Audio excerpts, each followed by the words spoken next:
شروع اللہ کا نام لے کر جو بڑا مہربان نہایت رحم والا ہے۔ جو چیز آسمانوں میں ہے اور جو چیز زمین میں ہے سب اللہ کی تسبیح کرتی ہے، اسی کی سچی بادشاہی ہے اور اسی کی تعریف ہے، اور وہ ہر چیز پر قادر ہے۔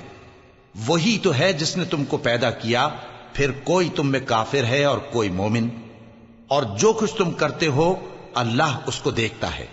اسی نے آسمانوں اور زمین کو حکمت سے پیدا کیا، اور اسی نے تمہاری صورتیں بنائیں اور صورتیں بھی اچھی بنائیں، اور اسی کی طرف تمہیں لوٹ کر جانا ہے۔ جو کچھ آسمانوں اور زمین میں ہے وہ سب جانتا ہے، اور جو کچھ تم چھپا کر کرتے ہو اور جو کھلم کھلا کرتے ہو اس سے بھی آگاہ ہے، اور اللہ دلوں کے بھیدوں تک سے واقف ہے۔ کیا تم کو ان لوگوں کے حال کی خبر نہیں پہنچی جو پہلے کافر ہوئے تھے؟ تو انہوں نے اپنی کرتوت کی سزا کا مزہ چکھ لیا، اور ابھی دکھ دینے والا عذاب اور ہونا ہے۔ یہ اس لیے کہ ان کے پاس پیغمبر کھلی نشانیاں لے کر آتے تو وہ کہتے کہ کیا ایک آدمی ہمیں ہدایت کرے گا؟ تو انہوں نے ان کو نہ مانا اور منہ پھیر لیا، اور اللہ بھی بے نیاز ہو گیا، اور اللہ بے نیاز ہے، لائق حمد و ثنا ہے۔ جو لوگ کافر ہیں ان کا اعتقاد ہے کہ وہ دوبارہ ہرگز نہیں اٹھائے جائیں گے۔ کہہ دو کیوں نہیں؟ میرے پروردگار کی قسم تم ضرور اٹھائے جاؤ گے، پھر جو کام تم کرتے رہے ہو وہ تمہیں بتائے جائیں گے، اور یہ بات اللہ کو آسان ہے۔ تو اللہ پر اور اس کے رسول صلی اللہ علیہ وآلہ وسلم پر اور اس نور یعنی قرآن پر جو ہم نے نازل فرمایا ہے ایمان لاؤ، اور اللہ تمہارے سب اعمال سے خبردار ہے۔ جس دن وہ تم کو اکٹھا کرے گا یعنی حشر کے دن، وہ نقصان اٹھانے کا دن ہے، اور جو شخص اللہ پر ایمان لائے اور نیک عمل کرے وہ اس سے اس کی برائیاں دور کر دے گا، اور جنت کے باغوں میں جن کے نیچے نہریں بہ رہی ہیں داخل کرے گا۔ وہ ہمیشہ ہمیشہ ان میں رہیں گے، یہی بڑی کامیابی ہے۔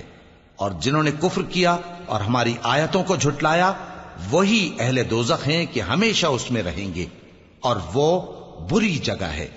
کوئی مصیبت نازل نہیں ہوتی مگر اللہ کے حکم سے، اور جو شخص اللہ پر ایمان لاتا ہے وہ اس کے دل کو ہدایت دیتا ہے، اور اللہ ہر چیز سے باخبر ہے۔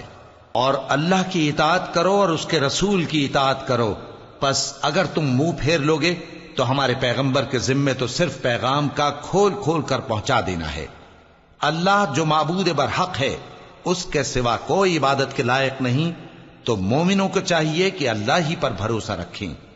مومنوں، تمہاری بیویوں اور اولاد میں سے بعض تمہارے دشمن بھی ہیں، سو ان سے بچتے رہو، اور اگر معاف کر دو اور درگزر کرو اور بخش دو تو اللہ بھی بخشنے والا ہے، مہربان ہے۔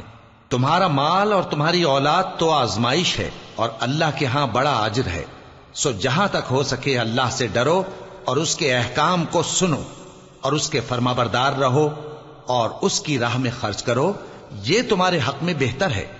اور جو شخص طبیعت کے بخل سے بچایا گیا تو ایسے ہی لوگ راہ پانے والے ہیں۔ اگر تم اللہ کو نیک نیتی سے قرض دو گے تو وہ تم کو اس کا کئی گنا دے گا، اور تمہارے گناہ بھی معاف کر دے گا، اور اللہ قدر شناس ہے، بردبار ہے، پوشیدہ اور ظاہر کا جاننے والا ہے، غالب ہے، حکمت والا ہے۔